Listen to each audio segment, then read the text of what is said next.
আসসালামু আলাইকুম প্রিয় এসএসসি পরীক্ষার্থী অর্থাৎ এসএসসি 26 এবং এসএসসি 27। আশা করছি তোমরা সবাই অনেক অনেক ভালো আছো। তোমরা বাংলা নিয়ে দুশ্চিন্তায় আছো। বাংলা ব্যাকরণ অনেক কঠিন লাগে। তোমাদের দুশ্চিন্তার আর কোনো কারণ নেই। বাংলা 200 মার্কের দায়িত্ব আমি নিচ্ছি। বাংলা প্রথম পত্র এবং দ্বিতীয় পত্রের প্রতিটা টপিকের একটি করে ক্লাস নেওয়ার চেষ্টা করব। ক্লাসগুলো তোমরা নাইমুজ বাংলা ইউটিউব চ্যানেল এবং বাংলা স্পন্দন ফেসবুক পেজে পেয়ে যাবা। যারা এখনো নাইমুজ বাংলা ইউটিউব চ্যানেলটি সাবস্ক্রাইব করনি, দ্রুত সাবস্ক্রাইব করে দাও এবং বাংলা স্পন্দন ফেসবুক পেজটি ফলো দিয়ে রাখো। আজকের ক্লাসে আমরা বাংলা দ্বিতীয় পত্রের পরিচ্ছেদ 1 ভাষা ও বাংলা ভাষা নিয়ে আলোচনা করব।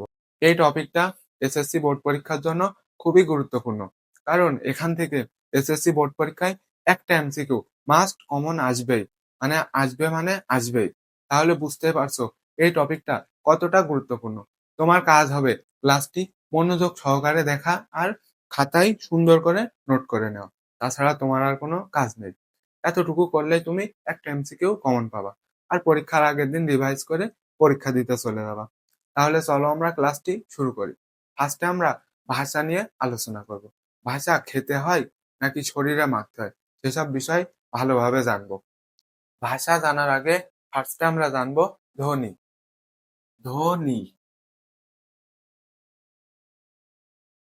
ধ্বনি কাকে বলে? মানুষ তার দাঁত, কণ্ঠ, মুখ গহ্বর, তালু, ঠোঁট, নাক ইত্যাদি প্রত্যঙ্গ দিয়ে যা তৈরি করে তাকে ধ্বনি বলে। তাহলে আমি কি বললাম? মানুষের মুখ গহ্বর, তালু, দাঁত, নাক, জিহ্বা ইত্যাদি প্রত্যঙ্গ দিয়ে যা তৈরি করে তাকে ধ্বনি বলে। এবার দেখো, ধ্বনি থেকে কি শব্দ গঠিত হয়? ধ্বনি থেকে শব্দ গঠিত হয় এক বা একাধিক এক বা একাধিক ধ্বনি নিয়ে ধ্বনি নিয়ে শব্দ গঠিত হয়। তাহলে আমরা কি বুঝলাম যে ধ্বনি থেকে শব্দ গঠিত হয়। যেমন আমি একটা শব্দ লিখি এখানে। আমি যে শব্দ লিখছি এটা কিন্তু আমি তোমাদের বোঝানোর সুবিধার্থে লিখছি। দেখো, এখানে আমি একটা শব্দ লিখেছি আমি। এটা একটা শব্দ। এখানে দেখো দুইটা ধ্বনি আছে, অ একটা ধ্বনি, ম একটা ধ্বনি, এই একটা ধ্বনি আর এই একটা ধ্বনি। দেখো এখানে দুইটা ধ্বনি মিলে কি একটা শব্দ গঠিত হয়েছে। এবার শব্দ দিয়ে কি বাক্য গঠিত হয়। শব্দ দিয়ে বাক্য, এক বা একাধিক এক বা একাধিক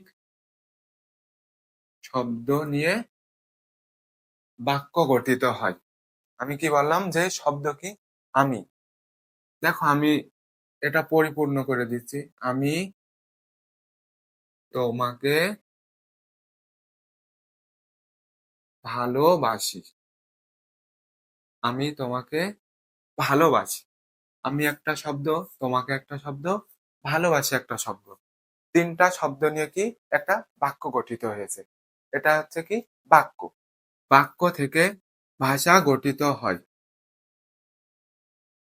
এক বা একাধিক শব্দ নিয়ে কি বাক্য গঠিত হয়। দেখো, নিব্বা নিব্বিরা যখন প্রেম করে তখন তারা কি বলে? যে আমি তোমাকে ভালোবাসি, তোমাকে ছাড়া আমি ভাত খেতে পারছি না, তোমাকে ছাড়া আমি ঘুমাতে পারছি না। এখন দেখো এখানে কি ওই যে নিব্বা ওই নিব্বিরে বলছে, কয়েকটা বাক্য নিয়ে বললো না, 3-4টা বাক্য বললো, দিয়ে তার কি মনের ভাব প্রকাশ করছে। এটা কি একটা বক্তা মনের ভাব প্রকাশ করছে। এটা হচ্ছে কি ভাষা। তাহলে কয়টা বাক্য নিয়েছে? এক বা একাধিক বাক্য নিয়ে মনের ভাব প্রকাশ করেছে। তাহলে ভাষার সংজ্ঞা কি? মনের ভাব প্রকাশক। মনের ভাব প্রকাশক বাক্য সমষ্টিকে বাক্য সমষ্টিকে ভাষা বলে। তাহলে বিষয়টা বুঝতে পারছি আমরা। ঠিক, আমরা কি আমরা কথা বলে ভাষা প্রকাশ করছি। কিন্তু দেখো, যারা দৃষ্টি প্রতিবন্ধী, যারা বাক প্রতিবন্ধী, তারা কিভাবে ভাষা প্রকাশ করে? যারা দৃষ্টি প্রতিবন্ধী তারা কি ব্রেইল পদ্ধতি ব্যবহার করে ভাষা প্রকাশ করে। তাহলে এটা নোট করে নাও। ব্রেইল পদ্ধতি। দৃষ্টি প্রতিবন্ধী। দৃষ্টি প্রতিবন্ধীরা ব্রেইল পদ্ধতি ব্যবহার করে। এবার দেখো যারা বাক প্রতিবন্ধী তারা কি করে? এভাবে বলে, মানে ইশারা করে ভাষা প্রকাশ করছে যে আমি তোমাকে ভালোবাসি। মানে যারা বাক প্রতিবন্ধী তারা কি ইশারা ভাষা ব্যবহার করছে। তাহলে এটাও নোট করে নাও। ইশারা ভাষা ব্যবহার করে বাক প্রতিবন্ধীরা। তাহলে আমরা কি কি পড়লাম? আমরা পড়লাম যে ধ্বনি থেকে শব্দ গঠিত হয়, আর এক বা একাধিক শব্দ দিয়ে বাক্য গঠিত হয়। আর বাক্য মানে মনের ভাব প্রকাশক বাক্য সমষ্টিকে ভাষা বলে। এখান থেকে কোন ধরনের এমসিকিউ আসতে পারে? এখান থেকে এমসিকিউ আসতে পারে যে মনের ভাব প্রকাশক বাক্য সমষ্টিকে কি বলে?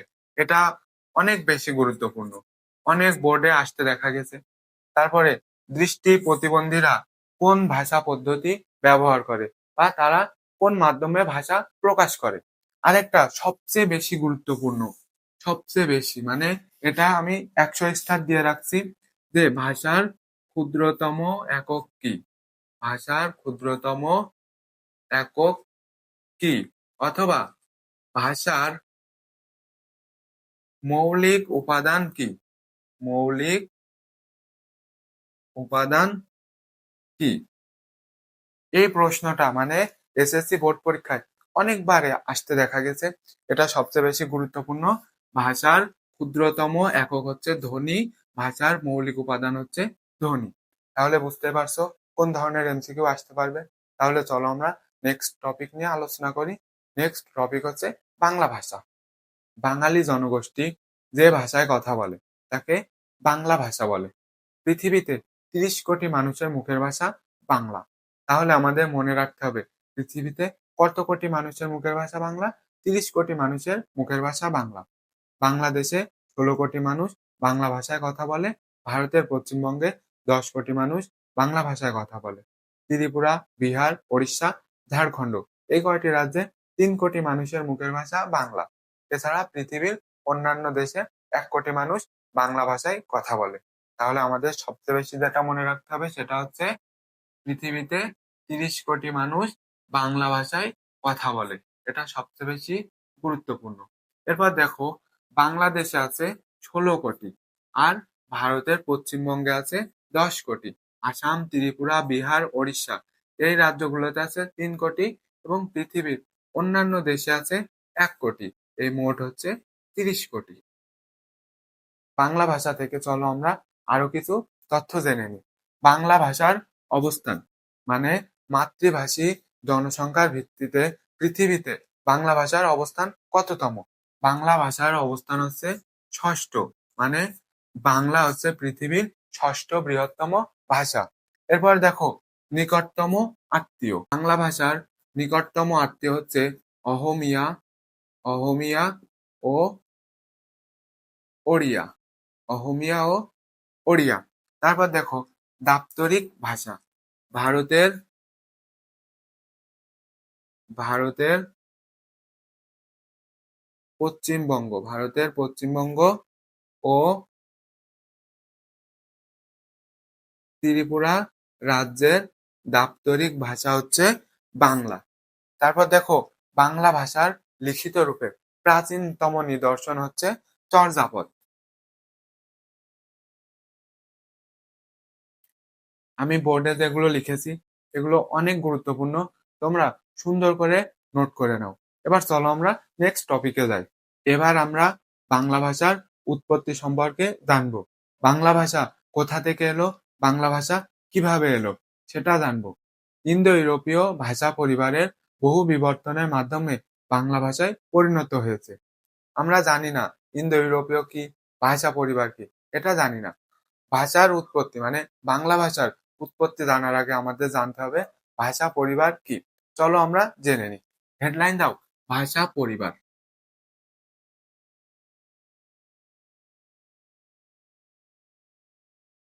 ভাষা পরিবার কি? বংশগতভাবে একাধিক ভাষাকে ভাষা পরিবার বলে। বংশগতভাবে একাধিক ভাষাকে ভাষা পরিবার বলে। যেমন আমরা বাংলাদেশের নাগরিক, বাংলা ভাষায় কথা বলি।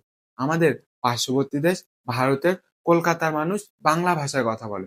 আমাদের দুইজনের ভাষা একই, কিন্তু আমাদের ভূখণ্ড আলাদা। এটাই হচ্ছে ভাষা পরিবার, যে ভূখণ্ড আলাদা কিন্তু একাধিক ভাষার সাথে মিল আছে, বংশগতভাবে মিল আছে।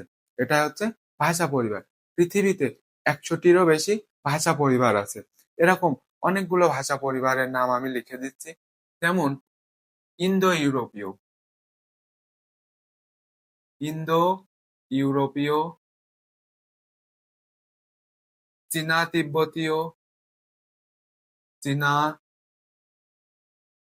তিব্বতীয়, দ্রাবিড়ীয়,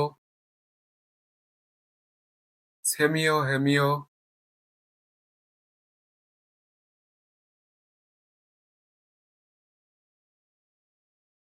অস্ট্রো এশীয়। দেখো, পৃথিবীর সবচেয়ে বৃহত্তম ভাষা পরিবার হচ্ছে ইন্দো ইউরোপীয় ভাষা পরিবার, আর দ্বিতীয় বৃহত্তম ভাষা পরিবার হচ্ছে চীনা তিব্বতীয়। তাহলে তোমরা জাস্ট এতটুকুই জেনে রাখো যে পৃথিবীতে ১০০টিরও বেশি ভাষা পরিবার আছে, আর এইগুলো সব ভাষা পরিবারের নাম। ইন্দো ইউরোপীয় ভাষা পরিবারের বহু বিবর্তনের মাধ্যমে বাংলা ভাষায় পরিণত হয়েছে। দেখো, ইন্দো ইউরোপীয়, ইন্দো কি? ইন্দো হচ্ছে ইন্ডিয়া। ভারতীয় উপমহাদেশের কয়েকটি ভাষা আর ইউরোপের কয়েকটি ভাষা নিয়ে ইন্দো ইউরোপীয় ভাষা পরিবার গঠিত হয়েছে। ৫,০০০ বছর আগে ইন্দো ইউরোপীয় ভাষা পরিবার ভারতবর্ষে আগমন ঘটে। তাহলে ৫,০০০ বছর আগে ইন্দো ইউরোপীয় ভাষা পরিবার ভারতবর্ষে আগমন ঘটে। এরপর বহু বিবর্তনের মাধ্যমে বাংলা ভাষায় পরিণত হয়েছে। বাংলা ভাষায় পরিণত হয়েছে এটা কি? বিবর্তনের মাধ্যমে। তোমরা যারা সায়েন্সে আছো, 9-10 এর জীববিজ্ঞান বইয়ে দেখো, বিবর্তন আছে। বিবর্তন কি? মানুষ আগে বানর ছিল, বানর থেকে বিবর্তনের মাধ্যমে কি মানুষে পরিণত হয়েছে। এটা হচ্ছে বিবর্তন। এরকম ভাবে বাংলা ভাষারও বিবর্তন হয়েছে। ইন্দো ইউরোপীয় ভাষা মানুষের মুখ থেকে বিবর্তন হয়ে ইন্দো ইরানীয়, ইন্দো ইরানীয় ভাষায় পরিণত হয়েছে। ইন্দো ইরানীয় ভাষা থেকে ভারতীয় আর্য ভাষায় পরিণত হয়েছে। ভারতীয় আর্য, ভারতীয় আর্য থেকে প্রাকৃত ভাষায় পরিণত হয়েছে। প্রাকৃত ভাষা থেকে বাংলা ভাষায় ১,০০০ বছর আগে, ১,০০০ বছর আগে, ১,০০০ বছর আগে প্রাকৃত ভাষা থেকে বাংলা ভাষার জন্ম হয়েছে। প্রশ্নে যদি আসে বাংলা ভাষা কোন ভাষা থেকে জন্ম হয়েছে, কোন ভাষা থেকে বাংলা ভাষার জন্ম হয়েছে, তাহলে উত্তর হবে প্রাকৃত ভাষা। আর যদি প্রশ্ন আসে বাংলা ভাষা কোন ভাষা পরিবারের সদস্য বা কোন ভাষা পরিবারের অংশ, তখন উত্তর হবে ইন্দো ইউরোপীয়। তাহলে চলো আমরা নেক্সট টপিক নিয়ে আলোচনা করি। এবার আমরা একটা মজার টপিক উপভাষা নিয়ে আলোচনা করব। উপভাষা হচ্ছে স্থানভেদ ও কালভেদে ভাষার যে পরিবর্তন, সেটাকে উপভাষা বলে। কালভেদ হচ্ছে, আমরা ধরো এখন যে ভাষায় কথা বলছি, ১০ বছর আগে আমাদের ভাষা কি অন্যরকম ছিল, মানে কিছুটা হলেও পরিবর্তন হয়েছে। এটা হচ্ছে কি কালভেদ, মানে কালভেদে ভাষার পরিবর্তন হয়েছে। এবার হচ্ছে সবচেয়ে মজার যে টপিক, সেটা হচ্ছে স্থানভেদ। বাংলাদেশে ৬৪টা জেলা আছে, কিন্তু এখানে অনেকগুলো অঞ্চল আছে। এক এক অঞ্চলের ভাষা এক এক রকম, কিন্তু সবাই বাংলা ভাষায় কথা বলে। যেমন আমি প্রথমে একটা উদাহরণ লিখেছিলাম, সেটা হচ্ছে আমি তোমাকে ভালোবাসি। এটা হচ্ছে বইয়ের ভাষা। এবার দেখো, চট্টগ্রামের মানুষ এটাকে কি বলে? আই তুয়ারে ভালোবাসি। এটা কি? চট্টগ্রামের মানুষ ওই যে আমি তোমাকে ভালোবাসি, এটা তাদের আঞ্চলিক ভাষা কি? আই তুয়ারে ভালোবাসি। আর রংপুরের মানুষ কি বলে? মুই তোমাক ভালোবাসুম। এটা হচ্ছে রংপুরের ভাষা। এই যে আঞ্চলিক বৈচিত্র্যতা, মানে এক এক স্থানে এক এক রকম, কিন্তু সেই ভাষা একই, যে আমি তোমাকে ভালোবাসি। এটাই হচ্ছে উপভাষা। তাহলে বিষয়টা বুঝতে পেরেছো? আমাদের ক্লাসের প্রায় শেষের দিকে চলে এসেছি, আর একটি টপিক আছে, এই টপিকটা হলে আমাদের ক্লাস শেষ। চলো আমরা শেষ টপিকটি জেনে নিই। টপিকটা হচ্ছে বাংলা লিপি। বাংলা লিপি জানার আগে আমরা জানবো লিপি কি। লিপি হচ্ছে মানুষের মুখের ভাষা লিখে রাখার জন্য যে চিহ্ন বা প্রতীক ব্যবহার করা হয় তাকে লিপি বলে।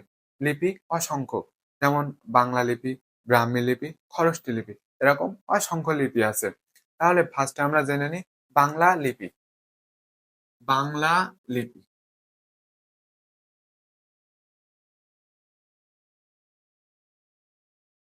বাংলা ভাষা লিখে রাখার যে লিখন পদ্ধতি সেটা হচ্ছে বাংলা লিপি। বাংলা ভাষার নিজস্ব লিপি হচ্ছে বাংলা লিপি। বাংলা লিপিতে বর্ণের সংখ্যা বর্ণের সংখ্যা 50টি। তাহলে বাংলা ভাষার নিজস্ব লিপি হচ্ছে বাংলা লিপি। বাংলা লিপিতে বর্ণের সংখ্যা 50টি। তার মধ্যে আছে স্বরবর্ণ আর ব্যঞ্জন বর্ণ।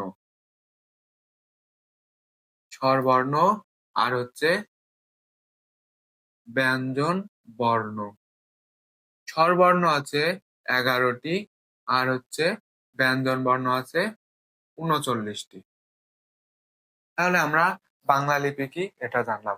এবার আমরা জানবো ব্রাহ্মী লিপি। ব্রাহ্মী লিপি